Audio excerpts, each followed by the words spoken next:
The day Marcus decided to get engaged to his sweetheart was intentionally chosen to match my move to Metro City for college.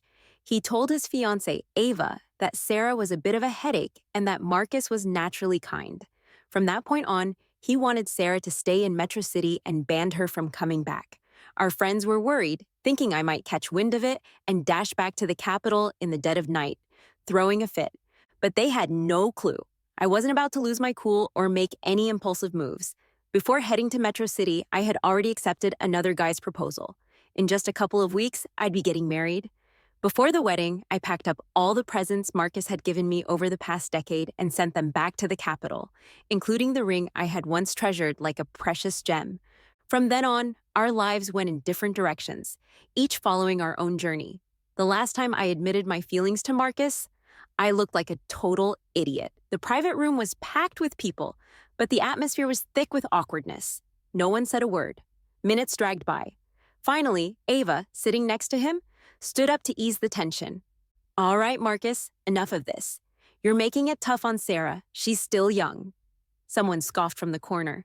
A 21-year-old still called a kid? Seriously. Laughter spread through the crowd like wildfire. I stood my ground stubbornly, refusing to run away in embarrassment. But my focus on Marcus started to fade. Sarah, do you really want me to be even harsher? Marcus flicked the ash off his cigarette and stood up. I made myself clear when you were 16. I couldn't stop the lump in my throat. But back then, in our young relationship, you were obviously really upset. That's because you're the adopted daughter of the Thompson family? He said sharply. One wrong move from you, and it's the Thompson family's reputation that takes a hit. What about the kiss on my 18th birthday? Sarah's gaze showed faint disdain. Ava, you were drunk that night and caused a complete scene. I only kissed you to shut down the chaos as fast as possible. I burst out laughing, but the harder I laughed, the more tears streamed down my face. Marcus, you've had 4 girlfriends, but every single time I threw a tantrum, you broke up with them. Can you really say you don't like me at all? That's because I hadn't met someone I truly cared about. He replied without hesitation. Then, out of nowhere, he pulled Ava into his arms. Sarah, listen up. I'm only saying this one last time. I love Ava, and I'm going to marry her.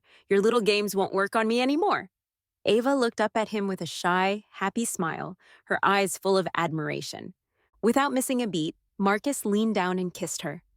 Ava wrapped her arms around his neck and stood on her toes to kiss him back. They kissed passionately, ignoring everyone in the room. In that moment, my thoughts drifted back to the kiss on my 18th birthday. It had been just as intense, just as lingering.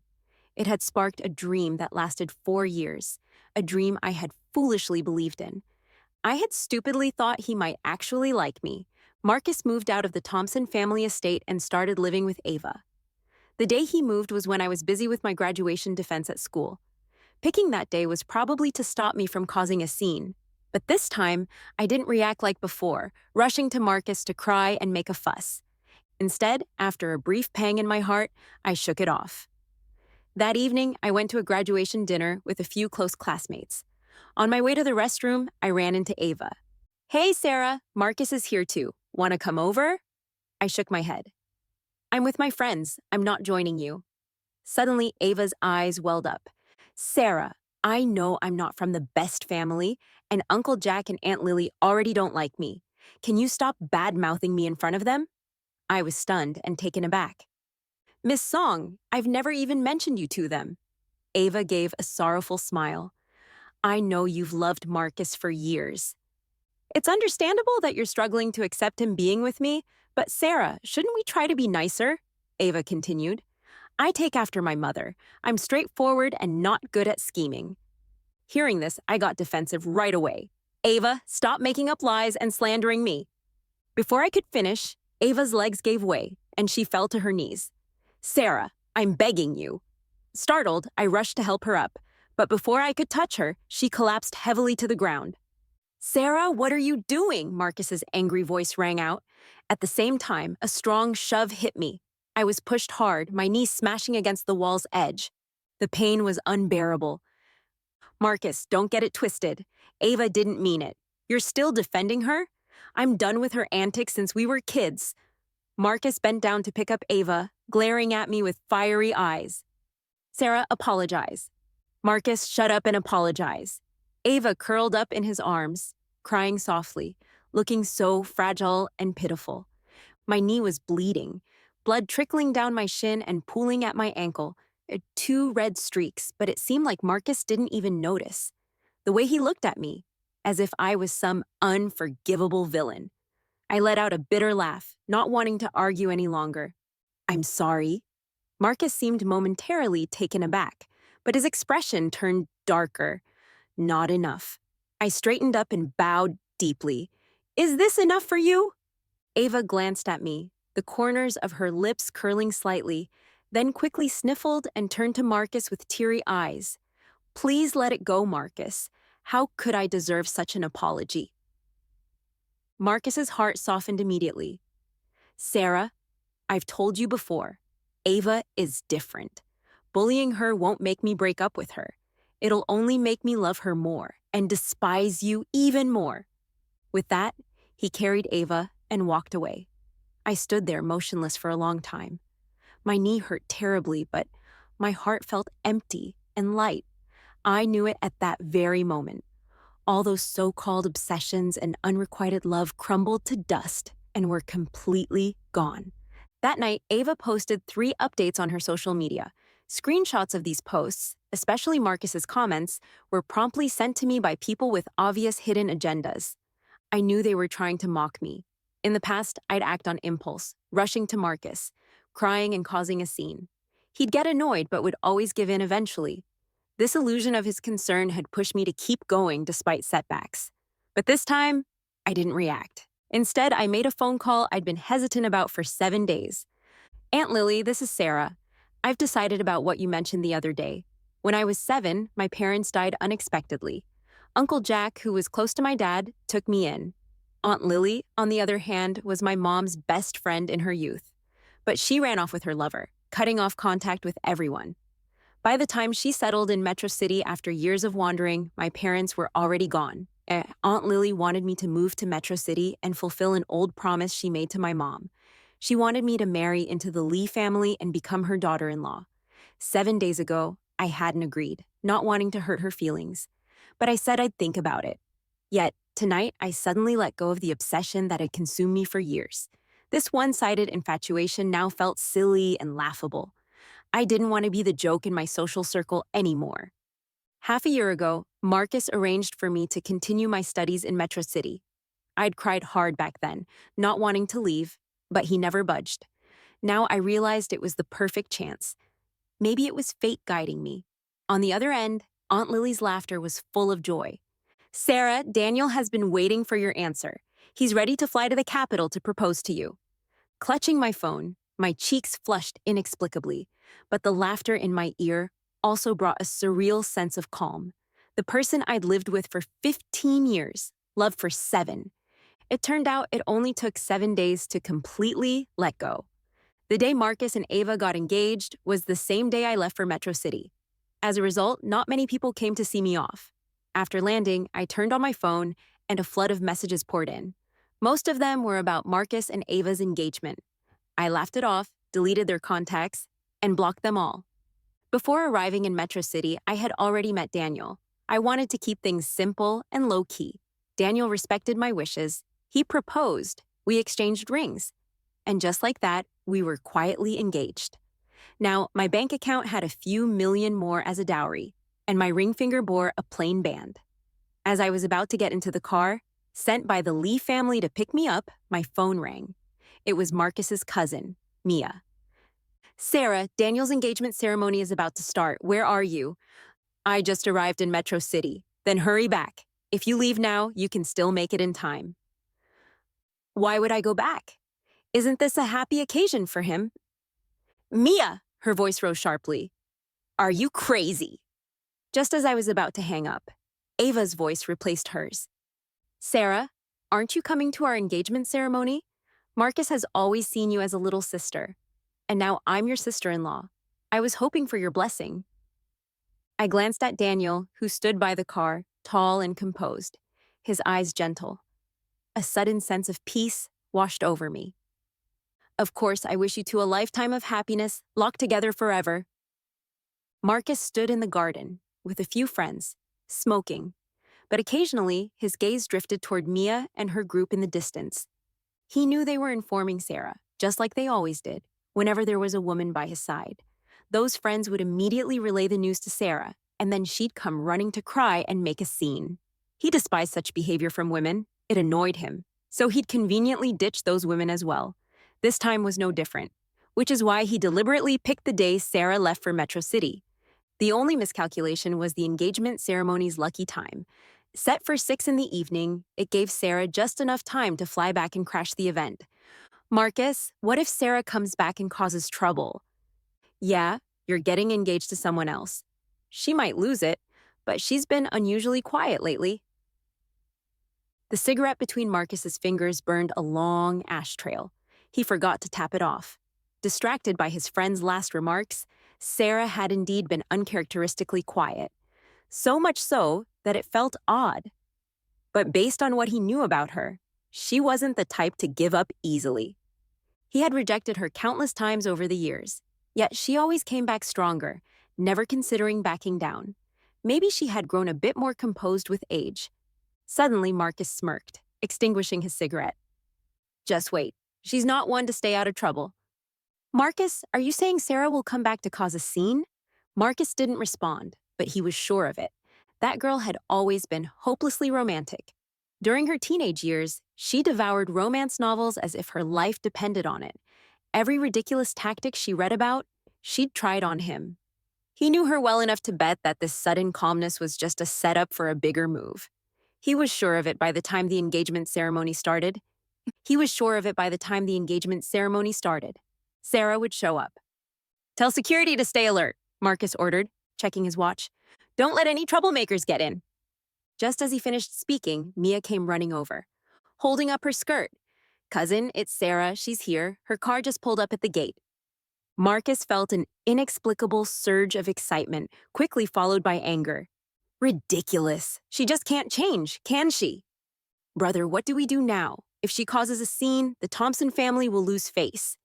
Marcus's expression darkened as he strode toward the gate. I'll handle her. Let's see what stunt she thinks she can pull this time. A group of people followed Marcus as he headed out. Just as they left the garden, Ava softly called out to him. Marcus? She was wearing a beautiful silk gown, her hair styled in an elegant braid, and her makeup was understated but exquisite. The engagement ceremony was scheduled for 6 o'clock, just a few hours away. Though anxious, Ava showed no sign of it on her face. Why are you going out there? Marcus paused and turned to look at her. His gaze lingered on Ava's face. She was beautiful, a kind of beauty that easily made men feel protective. She was nothing like Sarah's unruly nature. Because of her humble background, Ava had a naturally timid demeanor. She always spoke softly, her tone gentle and reserved.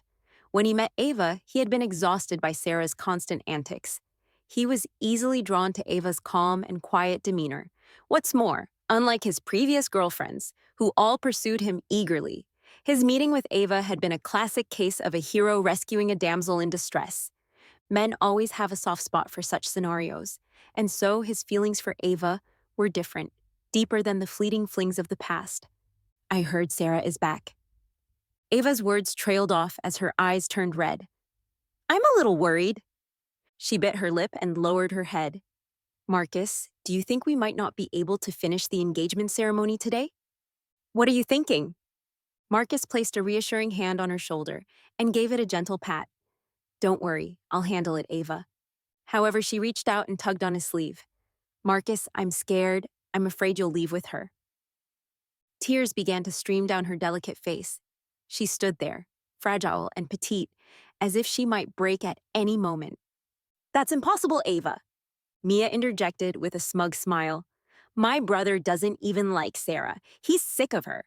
Why would he ever leave with her? Mia had never liked Sarah. Ever since Sarah was taken in by the Thompson family, Mia's uncle and aunt, who used to adore her, began prioritizing Sarah over her. The excuse was always that Sarah, as an adopted daughter, needed extra care for the Thompson family's reputation, but that only made Mia dislike her more. Over the years, she'd taken great pleasure in seeing Sarah embarrassed and humiliated. Now that Sarah had been sent off to Sea City to study, and the Thompson family had gone out of their way to pack up her belongings and ship them off in advance, it was as if they couldn't wait to get rid of her. Mia couldn't be happier. She didn't care who became her cousin-in-law, as long as it wasn't Sarah. Marcus suddenly turned to Mia. "Weren't you always on good terms with Sarah?" "Me? On good terms with her? I've always hated her." Now that things are settled, Mia didn't bother hiding her feelings anymore. In the past, she had only pretended to be friendly with Sarah to gain her trust, so she could manipulate her into causing trouble and making a fool of herself. But now, with no need for pretense, Mia felt completely at ease. She didn't notice the subtle change in Marcus's expression as she continued. "Brother, why don't you stay with your fiancé? I'll go deal with Sarah." "Don't worry, I'll make sure she's thoroughly humiliated." "And how do you plan to humiliate her? Have the guards throw her out?" "Of course. Showing up to disrupt an engagement. When word gets out, her parents will be rolling in their graves." Marcus raised his hand abruptly. The crisp sound of a slap echoed, leaving everyone stunned. Ava, in particular, frowned deeply, her gaze darkening as she looked at Marcus. "Brother, why did you hit me?" Mia cried, clutching her face in indignation. "Sarah is still my sister in name." Marcus said coldly, "You should be calling her your elder sister." His face was grim. "She's been the Thompson family's adopted daughter for over a decade, Mia. By humiliating her, do you think that reflects well on the Thompson family? Why are you defending her?" Mia wailed, "You've always hated her, haven't you?" Tears streamed down her face as she sobbed. "If you didn't hate her, we wouldn't dare say such things." Marcus stood in silence for a long moment. Did he really hate Sarah as much as they claimed? He thought back to when Sarah first came to the Thompson family. They had been inseparable. When Sarah got hurt, he was the one who consoled her and carried her home. When she was at school, he rushed over to defend her. He even bought her sanitary pads when she got her first period. Sarah had always depended on him. As she grew older, her attachment to him only intensified, becoming possessive. At first, he didn't mind her clinging to him. So when had things changed? A wave of confusion washed over Marcus, but Ava's soft sobs brought him back to reality. Oh, that's it. Sarah had changed first. As she grew older, spoiled by the Thompson family's indulgence, she became unruly, willful, and domineering. She wouldn't let him get close to any other woman, always jealous, always crying and causing a scene.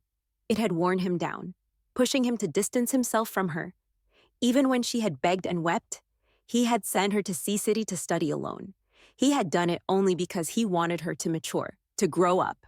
Once she had learned her lesson, he had always planned to bring her back. After all these years of shared history, how could he truly bear to leave her alone in a foreign city? It seemed clear now. Sarah hadn't learned her lesson, to dare act so willfully on such an important day. She truly had a knack for creating chaos. Her arrival alone had already thrown the Thompson family into disarray. Marcus pulled Ava into his arms. "Go freshen up and have the makeup artist redo your makeup," he said gently. "I'll handle the situation with Sarah and join you shortly. The engagement ceremony will proceed as planned. Don't worry." He wiped her tears before turning and walking away. Ava stood still, watching Marcus's retreating figure. For some reason, an inexplicable unease lingered in her heart. Mia's earlier questioning echoed in her mind. Everyone knew how much Marcus claimed to dislike Sarah, yet he had slapped his cousin over a few disparaging remarks about her. Did he really hate Sarah? Or deep down, was Sarah somehow different in his eyes? When Marcus reached the gate, Sarah wasn't there, but her pink Mini Cooper was parked quietly nearby. Standing next to the car was her best friend Mia. Marcus's steps faltered. His heart seemed to tug painfully, sinking slightly. It was then he remembered. Sarah had given this card to Mia before leaving the capital. When Mia saw him, she approached immediately. She held a red envelope in her hand. Without preamble, she said, "Sarah asked me to give you and Ava a gift." Marcus didn't reach out to take it. Mia raised an eyebrow slightly, her tone sharpening. "There's something else." Go on, Marcus replied. Sarah left in a hurry and never had the chance to see you. She tried calling you a few times, but you didn't pick up. So she never got the chance to ask for this back. Do you remember the antique brooch she gave you for your birthday? It was her mother's token of love to her father. Mia gave a sarcastic smile. Sarah said that brooch was meant to be given to her future husband. Keeping it with you now seems inappropriate, Mr. Thompson. Could you return the brooch? I'll take it to her when I visit her in Metro City. Marcus's gaze dropped to the sapphire brooch on his chest. He'd put it on that morning while getting dressed, though it didn't match his outfit. For reasons he couldn't explain, he hadn't taken it off. But now, looking at the brooch, it felt glaringly out of place. Meant for her future husband? The thought of Sarah marrying someone else, sharing a bed with another man. It unsettled him in a way he couldn't quite name. She had always liked him. How could she marry someone else? And now she hadn't even come in person to retrieve it. Sending Mia instead? How clever. It had indeed thrown him off balance. Mr. Thompson? Tell Sarah this, Marcus said after a pause. A gift, once given, isn't meant to be taken back. Of course, if she's determined to have it, she can come and ask me for it herself. He turned to leave, but Mia called after him sharply. Wait a moment, Mr. Thompson. I'll get Sarah to talk to you directly. Mia's expression was resolute. What a joke. Sarah's getting married soon. This brooch, with its deep sentimental value, couldn't remain in another man's possession. Sarah had reminded me multiple times to bring it to her wedding so she could pin it on her husband herself. Mia had long harbored resentment toward Marcus. For years, she had watched Sarah cling to him foolishly, only to be dismissed and cast aside. It infuriated her just thinking about it. But now, finally, Sarah had moved on. She had found someone truly good for her. Mia was genuinely happy for her friend. This trip? She wouldn't fail in her mission. I received Mia's call just as the car was approaching the Lee family estate. Mia, what's wrong? Sarah, I did as you asked and tried to get the brooch from Marcus, but he wouldn't give it to me. He said if you really want it, you should talk to him yourself. I instinctively glanced at Daniel, beside me, feeling a strange sense of guilt. We were still strangers in many ways. Even though he was polite, refined, and gentle, his presence was powerful and commanding, impossible to ignore. Earlier, he had taken a work call in the car, seamlessly switching between English, French, and Chinese, issuing crisp and decisive instructions. His natural air of authority only made me feel more juvenile and inexperienced by comparison. Though I wasn't the quiet, reserved type, I found myself behaving more like a proper lady around Daniel. Before I could respond to Mia, Marcus's voice came through on the other end of the line. Sarah, are you trying to get the brooch or just here to stir up trouble? I froze for a moment before laughing bitterly. If your goal is to disrupt my engagement with Ava, save yourself the trouble. If you really want the brooch, then take it back the same way you gave it to me. After all, something so valuable shouldn't be handled through someone else. I took a deep breath, trying to steady my tone. Mia is my best friend. You can give it to her directly. I'll take full responsibility for the consequences. Marcus let out a short laugh. Sarah, how much clearer do I need to be? Take it back the same way you gave it to me. With that, the call ended. Anger and humiliation flooded me, my face burning red. How did I give him that brooch? It was on my 18th birthday. We were both drunk in my bedroom on the third floor of the Thompson family estate. He had pinned me against the door and kissed me deeply. By the time it ended, I could barely stand, and he was clearly struggling to control himself. But in the end, he stopped. As he turned to leave, I stopped him and pressed the brooch into his hand. I explained its significance. It was a token of love from my mother to my father. He hadn't said a word but accepted it. That was when I naively believed he reciprocated my feelings. The years since had felt like a terrible dream.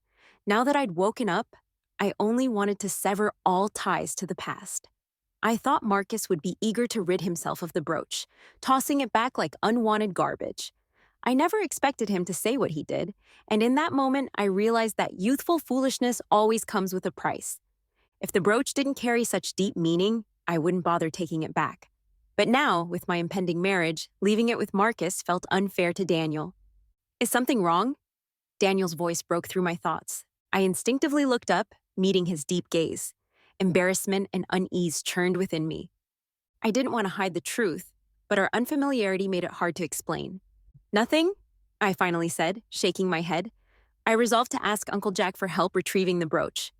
With that decision made, I felt myself relax.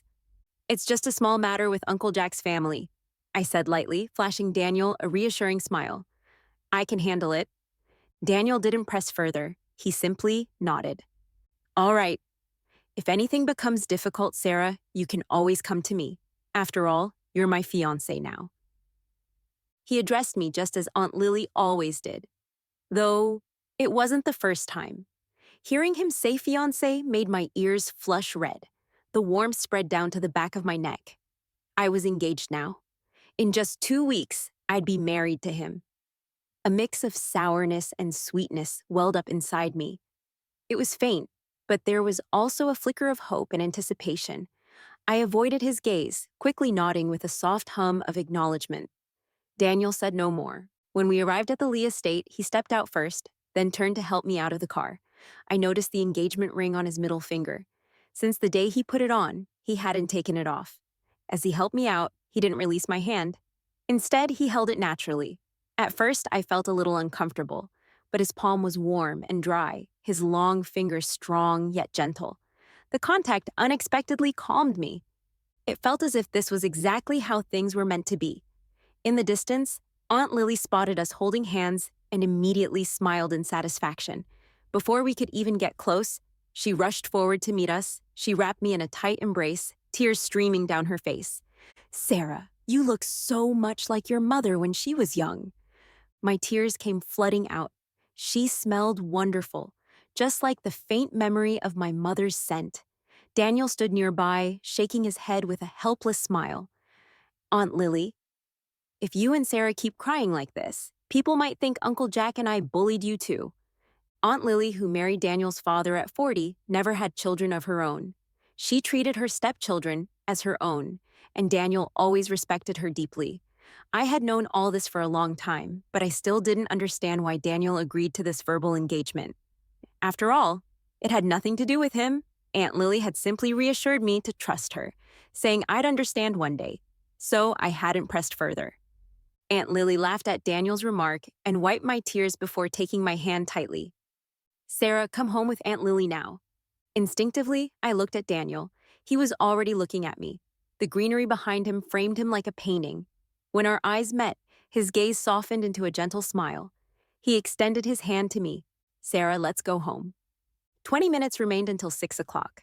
Ava was already fully prepared, her makeup and attire immaculate.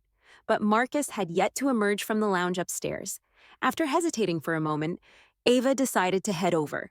The door to the lounge wasn't locked, and faint voices could be heard inside. Ava quietly approached. Marcus, are you sure Sarah won't come back? If she planned to, she'd already be here. At this point, she couldn't make it even with a rocket. Marcus, I've been meaning to ask you this for a while. Do you really feel nothing for Sarah? You two grew up together. She's beautiful, pure, and her heart has always been set on you. Ava instinctively held her breath. There was silence inside for a long moment, before Marcus's voice finally came. No feelings. Could you have feelings for a little girl? Marcus scoffed. He was 5 years older than Sarah. When she first came to the Thompson family, she was just starting elementary school. Even as she grew older and blossomed into a stunning young woman, Marcus couldn't help but think back to her 18th birthday. He must have been out of his mind that night, allowing himself to be so bewitched that he kissed her and even accepted that brooch. But Sarah is very beautiful now. The other voice pressed. She is. Several of my friends are interested in her. Remember last year's horse race? Of course, she wore that Red Riding outfit and won first place. Marcus remembered it vividly. That day, Sarah had been overjoyed. Chatting endlessly with him, she showed off her trophy and her horse, and couldn't stop talking about how handsome the guest presenter was, though she admitted she only glanced at him because she was thinking of Marcus. Marcus's lips curved faintly. Both he and Sarah loved horseback riding. Her horse was still stabled at the Thompson family's ranch. Suddenly, the door was pushed open. Marcus, Ava stepped in, wearing a pearl satin white gown.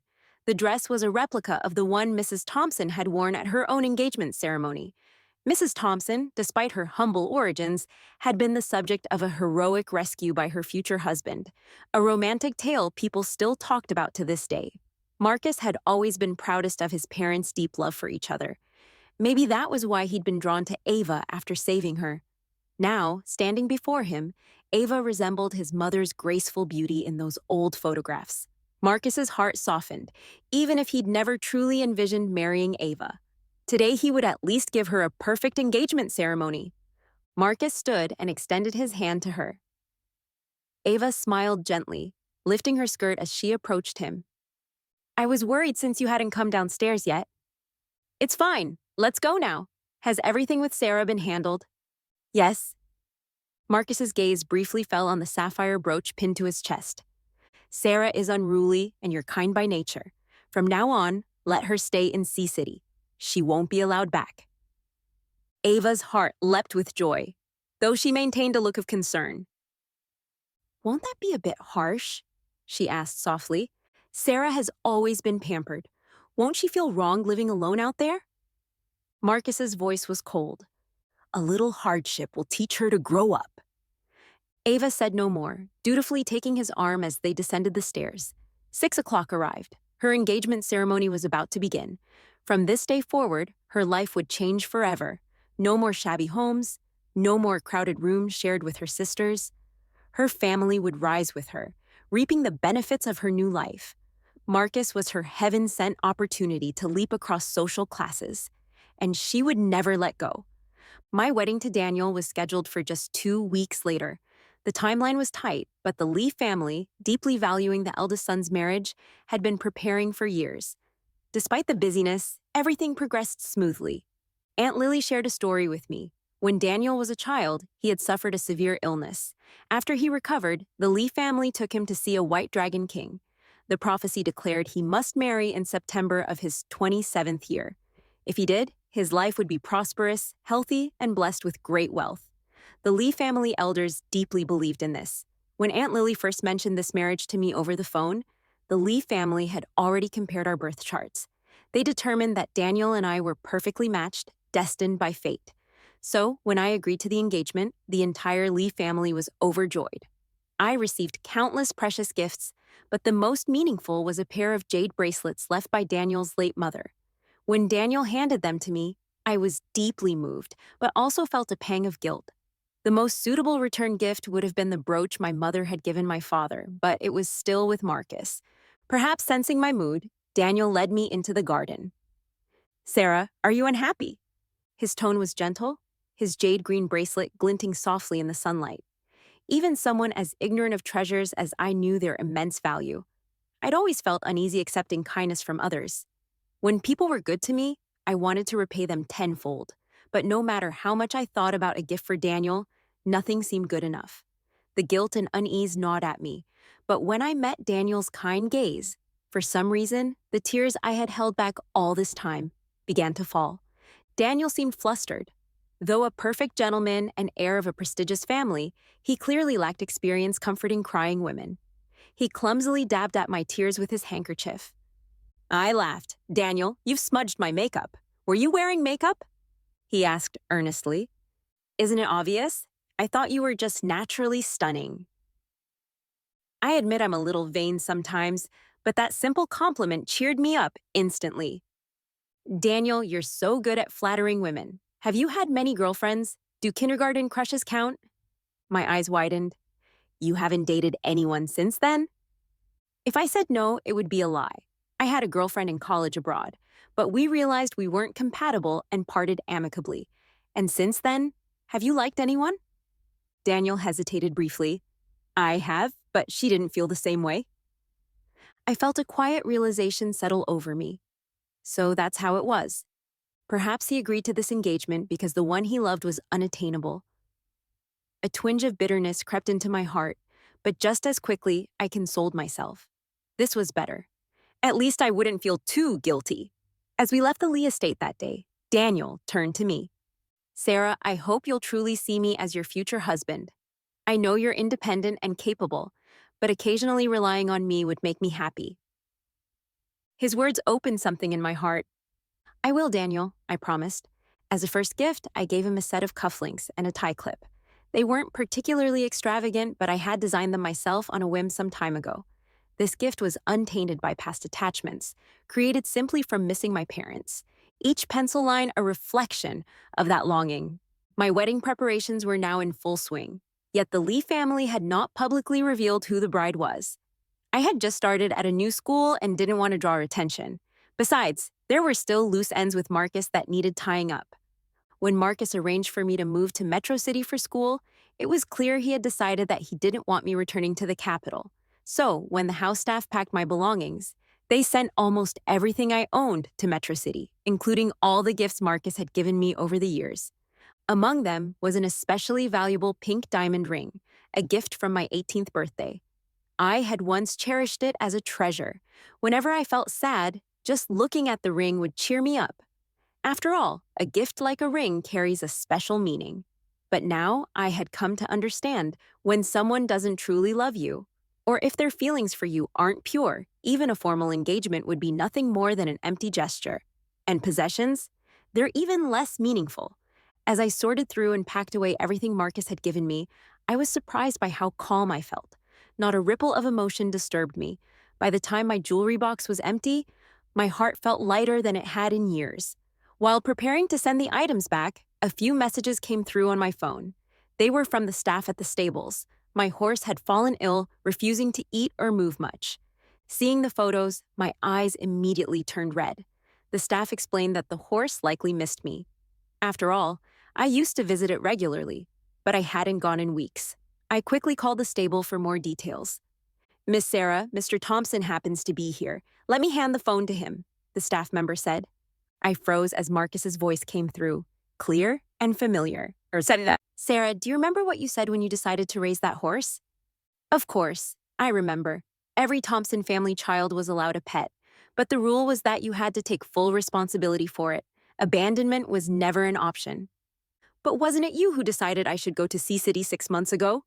Marcus let out a cold laugh. When have you ever been one to follow orders? Since you were a child, haven't you always been rebellious, throwing tantrums whenever you didn't get your way? Mom and Dad doted on you so much that a single tear from you would have made them cancel the whole plan.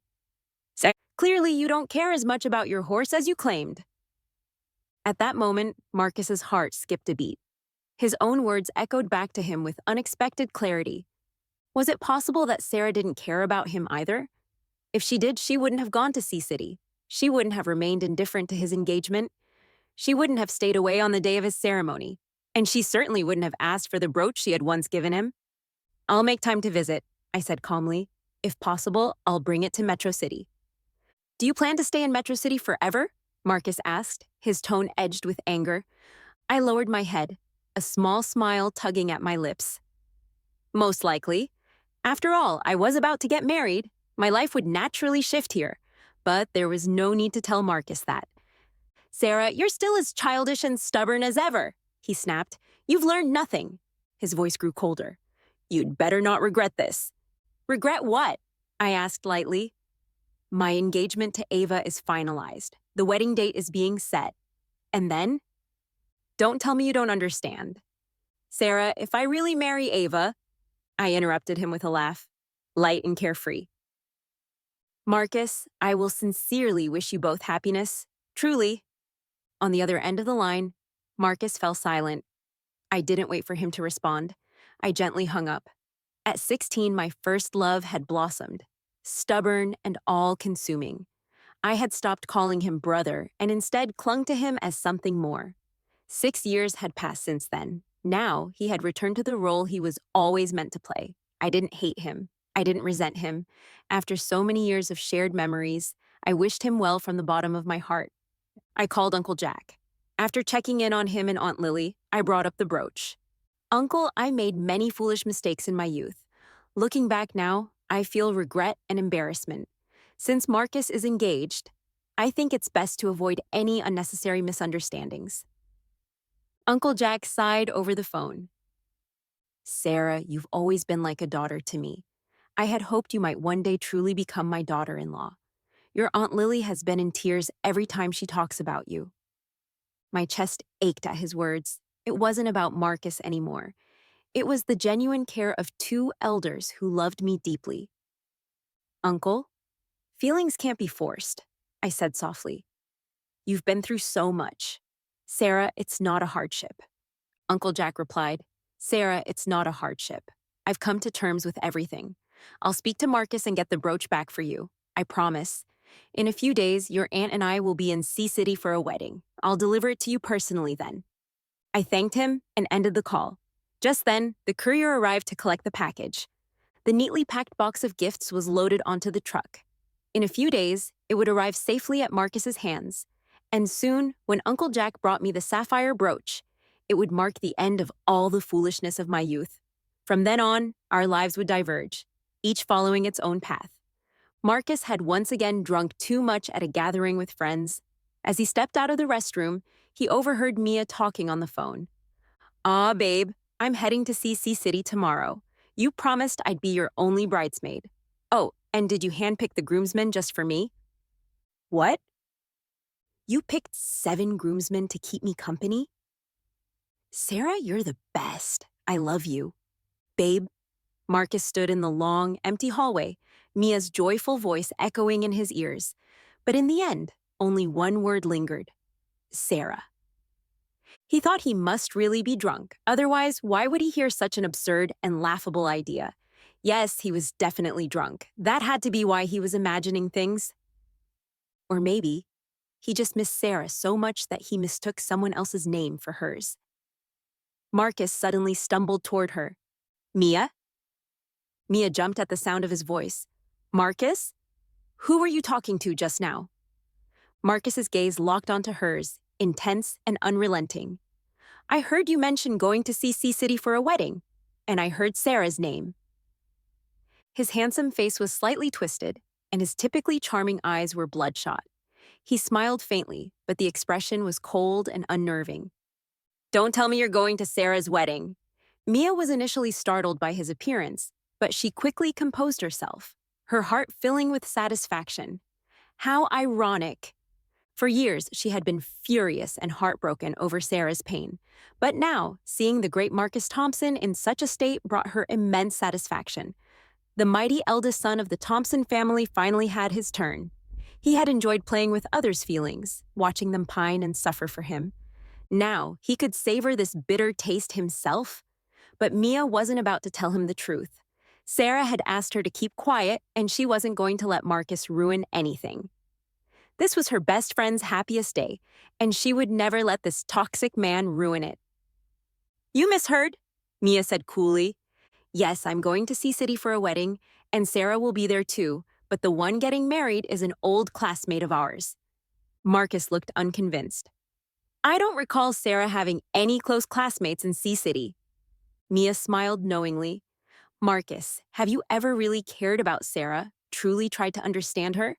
Have you ever considered her feelings or thought about things from her perspective? No, you haven't, she said bluntly. You don't know how wonderful Sarah is, and you never deserved her affection all these years. With that, she turned and walked away, leaving Marcus standing frozen in the hallway. For some reason, his chest began to ache, but he didn't understand why. All he knew was that he suddenly felt an overwhelming, desperate need to see Sarah, even if only for a moment. The next day, Marcus received a large shipment from Sea City. Thanks to Daniel's meticulous planning, the Lee family's logistics team had arranged for an express delivery. Meanwhile, I was completely unaware of any of this. I was too busy with the final wedding rehearsal, oblivious to what Marcus might feel when he opened that box. Marcus's hands trembled slightly as he opened the boxes. At first, the items inside felt unfamiliar, but as he unpacked them, a flood of memories rushed over him like a tidal wave. The first Hermes bag he gave Sarah, the first pearl necklace, the keys to her first car, a box full of colorful gemstones, and finally, the pink diamond ring. Marcus held the small pink box in his hand, his vision blurring. Marcus, when are you going to marry your little ward? He remembered how his friends used to tease him. Back then, he was young, arrogant, and full of himself. He had plenty of admirers, but never looked at any of them twice. Sarah, at 18, had been beautiful and radiant, like a ripe peach. Taking her out had made him the envy of everyone, and he had secretly reveled in it. After all, such a stunning Sarah only had eyes for him. He had wanted to marry her then. In fact, he'd always known that one day he would. That was why he gave her the pink diamond ring. But when had things changed? When had he started growing tired of her? And when had Ava taken her place? Was it because he truly stopped loving her? Or because he had been so sure she would never leave him? Marcus clutched the ring tightly, tears streaming down his face. While I was busy with the final wedding rehearsal, I had no idea Marcus was unpacking 10 years' worth of gifts. I had no idea how he reacted when he saw the pink diamond ring I once treasured, and when Daniel kissed me for the first time during the rehearsal.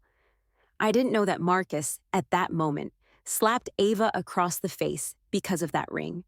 How ironic. That day, when Ava had knelt to frame me, at that moment, Marcus had shoved me and caused me to injure my knee. None of us could have imagined this moment would come, but Marcus and Ava no longer mattered to me. They were insignificant figures in my life. I no longer cared about them at all. When Uncle Jack brought me the sapphire brooch, I shared the news of my upcoming wedding. Both he and Aunt Lily were taken by surprise. After all, the wedding they had traveled to Hong Kong for was none other than the Lee family's grand celebration for their eldest son's marriage. And the mysterious bride, whose identity had eluded even the sharpest Hong Kong media, turned out to be me. They were happy for me, but their joy was tinged with bittersweet tears. Especially Aunt Lily. She clutched my hand tightly, refusing to let go. "Sarah, I don't want to cry on your wedding day, but I can't help it," she said, her voice thick with regret. "It's my fault for failing to raise my son properly. One misstep led to another." Marcus had decided to break up with Ava, but Ava refused to let go, and her entire family had stormed the Thompson residence, threatening to stay until things were resolved. They had nothing to lose and made it clear. Amidst the chaos, it was revealed that Ava was pregnant. The Thompson family, unwilling to force her into an abortion, had little choice but to proceed with the marriage. As I rested my head on Uncle Jack's shoulder, my eyes grew red. I thought back to when I first came to the Thompson family, crying every night for my parents, to Uncle Jack holding and comforting me night after night, to the carefree days of being loved like their own child. And at last, the tears I had been holding back began to fall. "Sarah, it's Marcus's loss," Uncle Jack said, wiping my tears with a sigh. "But I'm so relieved for you. The Lee family has an impeccable reputation, and Daniel is one of the brightest stars of his generation. Sarah, you will be happy." I knew that with a gentle and refined man like Daniel, even without love, my life after marriage would be peaceful and fulfilling. But I never expected that my happiness would far exceed my imagination. On the day I pinned the sapphire brooch onto Daniel's chest, he showed me a photograph. In it, I was standing on a podium, clutching a trophy, smiling radiantly at someone off camera, and beside me in the photograph, smiling at me, was Daniel. It was from that horse racing event where I had won the championship. The man who had presented me with my trophy was Daniel. Back then, my mind had been completely preoccupied with Marcus. I had only glanced briefly at Daniel, noting his youth and striking good looks. Never in my wildest dreams had I imagined he would become part of my future. I laughed and cried, pointing at the photo like a child, unable to form words. Daniel wrapped his arms around me from behind. "Do you remember I once told you that I had someone I liked?" He touched the brooch gently, resting his chin against my neck. "Sarah, I once told myself, the day I received this sapphire brooch would be the day I told you. The person I've always cared for is you." As a teenager, I loved reading romance novels. There was one phrase often used to describe male leads: a beast dressed in clothes. It was meant to be half-joking praise, of course, but I never imagined that Daniel could embody such a phrase. On our wedding day, he looked every bit the gentleman, handsome, poised, and graceful, like a serene mountain cloaked in snow. But on our wedding night, once the groom's attire was discarded, he became a completely different man.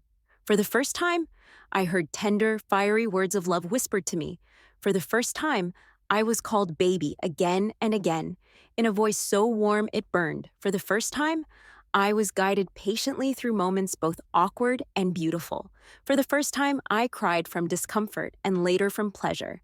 For the first time, I learned the ways of love in an intoxicating, unrelenting, and exhilarating night. The next morning, I slept until noon, while Daniel remained blissfully lost in dreams. Daniel had already finished his morning run, his workout, breakfast, reading the news, and more. Days after the wedding, the household staff shared stories with me, laughing as they spoke. Madam, you wouldn't believe how much Mr. Lee smiled that day. Yes, I've been with the Lee family for years, and I've never seen him so talkative in the morning. He greeted everyone, even my little grandson. I think if he could, he'd carry a megaphone and tell the whole world he's married and absolutely adores his bride. Embarrassed and amused, I quickly fled to the garden. From a distance, I saw Daniel's car pulling into the driveway. As he stepped out, he handed his coat and briefcase to the staff and immediately turned to look for me. Daniel! Standing among the flowers, I waved and jumped excitedly. My horse arrived in Sea City yesterday. Thanks to Daniel's arrangements, it had been carefully tended to and was perfectly at ease in its new home. When I saw it, it had happily circled around me, full of energy. Daniel smiled when he saw me smile. He pushed aside the greenery in his path and walked toward me. As he approached, I ran to meet him. He stopped in his tracks, shaking his head with mock exasperation, but he opened his arms wide. And when I reached him, he wrapped me tightly in his embrace. Marcus only found out about Sarah's wedding on the day she got married. At first, he refused to believe it. He even naively thought the so-called wedding was just a performance orchestrated by Sarah, a scene akin to his engagement with Ava, superficial and meaningless. But then, a friend sent him photos from the wedding venue. He saw Sarah in a white bridal gown, standing beside her groom. He saw his parents sitting in the VIP section. He saw Mia, dressed as a bridesmaid, crying so much her makeup was ruined. He saw the handsome, dignified groom kissing the bride. He saw the bride shedding tears of joy. And then, Marcus heard a deafening crash within himself, as if something had collapsed irreparably. He felt dazed, unable to hear what his friends were saying. All that echoed in his ears was one phrase: Sarah got married, Sarah is now someone else's wife. But hadn't she always liked him? Hadn't her greatest wish since childhood been to marry him and become his bride? On her 18th birthday, she had personally given him the most meaningful gift, a sapphire brooch. They had agreed, hadn't they? And if he truly felt nothing for her, why had he tolerated her antics all these years? The truth was, it wasn't antics at all. If he were being honest, he had selfishly used Sarah. Back then, he was young, reckless, and indulgent. A privileged son of wealth and status, constantly surrounded by girls vying for his attention. He relished their admiration, their jealousy, their fights for his favor. But he never took them seriously, knowing that they were just fleeting entertainment. Sarah had said he broke up with 4 girlfriends because of her tears. What she didn't know was that none of those women were ever his girlfriends. He grew bored after a few days of flirtation and wanted to end it. But as a charming playboy, he couldn't be the bad guy. And that's where his childhood companion Sarah came in. He deliberately let others incite her. She was so young back then, so innocent and temperamental, with a little prodding from Mia or someone else. She would explode like a firecracker. Rushing to confront him, he pretended to be annoyed, publicly breaking up with the other girl while secretly feeling a twisted sense of joy. He loved seeing Sarah jealous, loved seeing her cry, her face streaked with tears because of the girls around him. She was so endearing, so pitiful, and so easy to placate. All it took was a few soft words, a small gift, or accompanying her in her whims. And she would smile again. He thought this time would be no different. He thought no matter how badly he messed up, he could always win Sarah back. Where else could she go? She had no parents and had lived with the Thompson family since she was a child. Surely she wouldn't be able to marry into another family. Everyone had assumed that they would end up together someday, even after he impulsively got engaged to Ava. But now Sarah was married. She had a husband, she had someone else by her side, and he no longer had any right to stand beside her. The day Sarah and her husband Daniel visited her family, Marcus had just had a massive argument with Ava. He had moved out of their shared home, determined to sever ties completely. It was only when a friend sent him a video from a hotel hallway that he fully realized the truth. From the very beginning, his relationship with Ava had been nothing but a scheme. The seemingly innocent and pitiful Ava was, in reality, calculating and manipulative. He couldn't bear to recall the events of that day, couldn't bring himself to think about how hurt and humiliated Sarah must have been. He wished he could go back in time and strangle the version of himself who had failed her so completely. They had grown up together for 15 years. Why, in that moment, had he lost his mind and chosen not to believe her? That was the moment he had truly lost Sarah, the moment she had slipped away from him forever. Now, as Sarah's husband walked into the room holding her hand, Marcus's eyes were drawn to the sapphire brooch pinned to the man's chest. His heart felt like it was being pierced by 1,000 needles. The pain was overwhelming, inescapable, but he forced himself to stay composed. Standing quietly behind his parents, watching her happiness from a distance, he didn't say a word that day. He didn't even dare look at Sarah directly. His hands, clenched on his knees, were gripping so tightly they left marks on his palms. But he couldn't feel the pain. He marveled at his own self-control. How could he maintain a calm smile from beginning to end? So only when Sarah was leaving did he feel his face stiffen. Before she left, she called out to him. "Brother," she said, just as she had when she first came to their family as a child. He heard it clearly, saw it plainly. Sarah no longer had any romantic feelings for him. Her final words to him that day were, "I hope you find happiness, just like I have." He nodded, but inside he was bitterly laughing. Happiness? But he couldn't tell her that. After breaking up with Ava, the Thompson family became embroiled in a humiliating scandal. Ava revealed she was pregnant. His parents, unwilling to let the family's reputation suffer further, tried to compromise again. But Marcus was resolute. He didn't want Ava or the child. He couldn't accept a wife or a mother for his child who had been manipulative from the very start, the so-called damsel in distress scenario, the supposed reenactment of his parents' love story. It was all a lie, carefully calculated for Ava's rise. He forced Ava to leave, but she refused. When his firm stance became clear, Ava brought her entire family into the Thompson residence. They were shameless, unrelenting, and used every dirty trick in the book. The Thompson family, known for their scholarly reputation, couldn't endure the disgrace. Marcus couldn't even call the police. Overwhelmed, he had no choice but to bribe them to leave. But tasting the sweetness of money only emboldened them. They were like leeches, vampires, maggots on a bone, an unending nightmare, exhausted by Ava and her family's antics. And as her pregnancy became increasingly visible, Marcus finally decided to rip the facade apart. When the police came and removed Ava's family from the Thompson estate, she realized she had lost. She demanded a large sum of money. On the day of their final confrontation, Marcus felt as though he was meeting Ava for the first time. Her beautiful face twisted with greed, selfishness, and cruelty. When he handed her the money, he couldn't help but laugh bitterly at himself. He laughed at his own stupidity, the things he had taken for granted in his youth, the companionship he had dismissed as ordinary. A real man cherishes his partner, nurturing her beauty and love, and he had failed. Proving himself a fool later, Sarah's husband arranged to bring her horse to Sea City. When Marcus went to the stables, her horse was already gone. All that remained was his own. Standing alone in the stable, he mounted it and rode hard into the wind, galloping in endless circles, until he let go of the reins and closed his eyes. He fell, breaking his leg, but survived. His parents wept by his bedside. It was only then, through the haze of pain, that Marcus finally grew up. He comforted his parents and resolved that his life could no longer remain so reckless. Not long after Ava's return to her family, she was sentenced to prison for extortion. Her father and brother, who had caused the worst of the chaos, were imprisoned as well.